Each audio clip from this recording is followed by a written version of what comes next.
তো হজ উমরা হবে আল্লাহর জন্য, হজ উমরা আল্লাহর জন্য, ইবাদত আল্লাহর জন্য। আল্লাহ ওয়ালাদের সোহবত সান্নিধ্য ব্যতীত ইখলাস আসে না। আল্লাহ ওয়ালাদের সোহবত সান্নিধ্য ব্যতীত দিলে, মনে, অন্তরে ইখলাস আসে না। নিজেকে মিটাইতে হয় কারো সান্নিধ্যে গিয়ে, সোহবতে গিয়ে, তখন ইখলাস আসে। ইখলাস অনেক বড় দৌলত।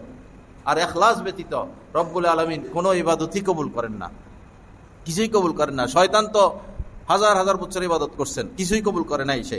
আল্লাহ শয়তানের কোনো আমলই কবুল করেন নাই। কেউ কেউ বলেছেন যে পৃথিবীতে এমন কোনো জায়গা নাই যেখানে তার সেজদা পড়ে নাই, কারো কারো কথা। বাকি সে শত শত বছর ইবাদত করেছিল। অনেক বড় আলেম সে, অনেক বড় আরেফ, সকল আসমানি কিতাব সে জানে, তো তার কোনো ইবাদতই আল্লাহ কবুল করেন নাই, কারণ তার ভিতরে ইখলাস ছিল না।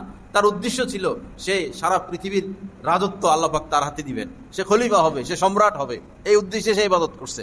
আল্লাহ কিছুই কবুল করেন নাই। লা ইলাহা ইল্লাল্লাহ। আল্লাহ পাক আমাদের সবাইকে মাফ করে দেন। সহিহ